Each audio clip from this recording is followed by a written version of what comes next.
Okay, Andrew? Andrew Miller, Member of Parliament.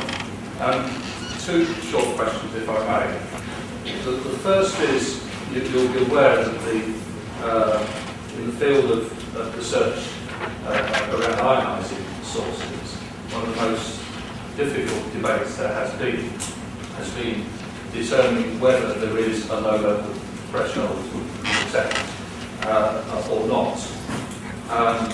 That's been going on within the OECD for some 20 years. I've been part of it. I've spoken at two conferences on it myself. Yet you seem to rather rapidly have come to a determination that there is no low-level threshold, safe threshold in this field. I'd like to see the scientific basis on which that decision has been arrived at. My second point is, in a sense, following on from the observation just now, we live in the Western world in a world of electromagnetic sources, ranging from the vacuum cleaner, the washing machine, all the tools around our houses, fast-moving electric motors around us. How can you be certain that your American-based controls, living in that world, are genuinely controls? Would your science not be more credible if your control population were people who were not exposed to any of modern forms of electromagnetic source? If you can find them. Well, I mean, Africa, yeah.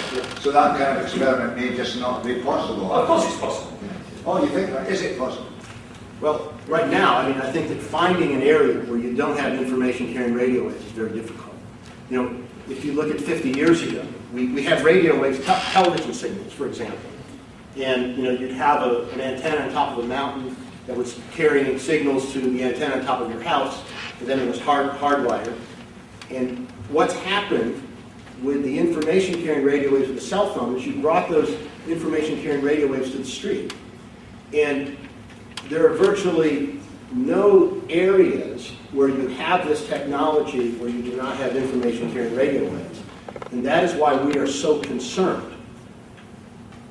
We have a paper coming out in about 45 days that draws a very strong correlation between exposure to information carrying radio waves and autism. And this will be the first paper that actually shows a mechanistic underpinning for that association. And our hypothesis there is that in the last 5 to 8 years, it is the high concentration of information carrying radio waves that is triggering autism in these young children who have a combination of genetic predisposition and a load of heavy metals that probably associated with vaccinations. And that when information carrying radio waves are triggering active transport channels shutting down, the metals get trapped inside the cells. And then you have the environmentally induced genetic change again that carries on to the daughter cells. We have clinical data that shows that when you take the electromagnetic radiation exposure away and you put these children through detox, very aggressive detox over a period of 40 to 50 weeks, that the heavy metals clear based on molecular weight. The lower molecular weight chemicals clear first, heavy metals, and then as the active transport channels open, you finally get mercury. And when mercury is eliminated, the symptoms begin to reverse. Andrew? What do you think of that? Well, I'm intrigued, but I still don't hear the answer because your controls seem to presuppose that any electromagnetic source that does not carry data is safe. No, I'm not presupposing that. Okay, so let me answer that. Up at in the ionizing radiation window, what we're assuming is that there is some threshold for clinical effects from ionizing radiation.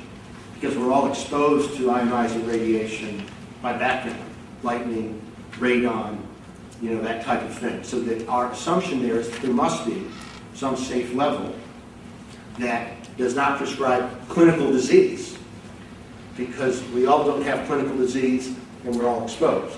So I'm talking about clinical, I'm not talking about disease mechanism threshold, clinical. The same is true in the ELF window. We know that the mechanism of harm in the ELF window is direct magnetic impact, and that impact is at the gap junction level, and it disrupts intercellular communication as a first level pathology. So that we have an understanding, but in both of those cases you have thresholds, practical clinical thresholds. But where you have an exposure that triggers a cell membrane reaction that is irreversible, you see what happens is that once the protein sensor recognizes the information-carrying radio wave, then the interpretation that this is a foreign invader, leading to the closing down of the active transport channels and the consequent disruption of intercellular communication, that's irreversible. So that all you need is recognition to begin the process. Laurie Challis, I'm Chairman of the Programme Committee of UK's research in this area. I've been very interested in what you've had to say. One of my difficulties is that I understand that none of this has yet been published. You've given us a very detailed mechanism, and obviously that could be rather alarming.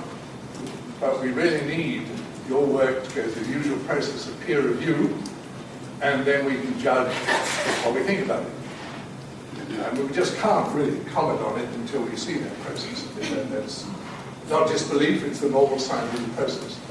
And I know, for example, on the, you obviously, if the work is published, you're going to be giving us some fairly revolutionary numbers. For example, I'm not at this meeting, but I've seen your presentations that are on the web, TV interviews you've given, and you've spoken about eye cancer. Now, there have been 3 published studies on eye cancers, as you know. 2 of them found nothing. The one by Stang in Germany in 2001 was done on 18 cases. They found what was something they said was significant, but the author said the limitations of this study are such that we can draw no conclusion from it. So the published work on eye cancer is showing nothing.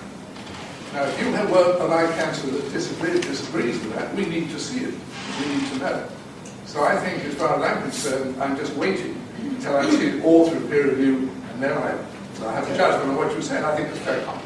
And that's fair. In the Safe Wireless Initiative, we're not about waiting. Sure. We jump out there so that we can help people. But your comments are fair.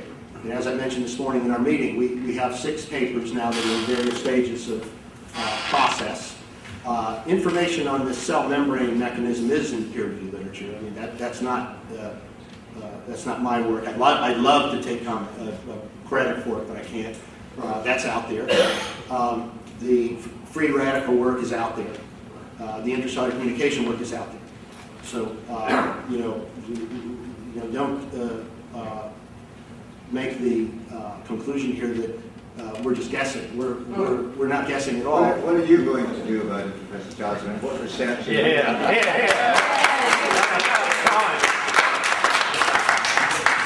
All right. Michael Cock keeps saying there is no evidence. Go on. We're sick of it. Tell it as it is. Go on. We have done volunteer studies, 6 volunteer studies, and they are, I hope all of them will be published by May. And not all of the yet have been peer reviewed, but the indications are that neither on sensitives or on controls are we seeing any short-term effects. We looked at a wide range of physiological effects and cognitive. Now, maybe we're doing the wrong experiment, but they will be reported and people can comment and give us advice on the right experiments. That's the short term. Now, the difficulty is that short-term effects don't necessarily tell us what long-term effects. There have been 2 recent epidemiological studies, one on glioma, which is a malignant brain cancer, one on acoustic neuroma, which is a benign cancer just outside the brain on the acoustic nerve. Both these are finding an increased risk. However, the authors of both of these say, A, it's barely significant, it could be due to chance. You are asking people who are ill to remember how much they actually use the mobile phone for. Not easy. And even the statistical says this could be a 4% chance it could be due to chance. 4% possibility. The other possibility is recall bias. You're asking somebody who's ill to remember which side of the phone, which side of the head they use the phone. And we know from other sources that sometimes there's an inclination to want subconsciously to blame the cause on an effect. So there may be a bias which says, well, I use it this side where the tumour is, didn't I? So what the authors of these papers are saying is there may be an effect we need to follow it through, and I entirely agree. So to answer Dr. Gibson, one thing we're doing is to recommend that we carry out an epidemiological study which is free from bias and which will pick up other diseases, not only brain cancer and acoustic neuroma, but Parkinson's, Alzheimer's, motor neurone disease, all sorts of diseases that might be affected by mobile phone. And I believe that's very important. The other thing we want to do is look at children. And you've already commented on children. I entirely agree that children are much more sensitive to a whole range of what medics call insults, things like lead pollution, things like ionizing radiation, they react differently, things like skin, sunlight, they react differently. Possibly even, as you say, there is some epidemiological evidence of childhood leukemia being affected by magnetic fields. It's still uncertain, but the evidence is there, we have to explore that. So I think we want to look at children. So those are the two priorities I think the UK should be looking at. There are a number of others.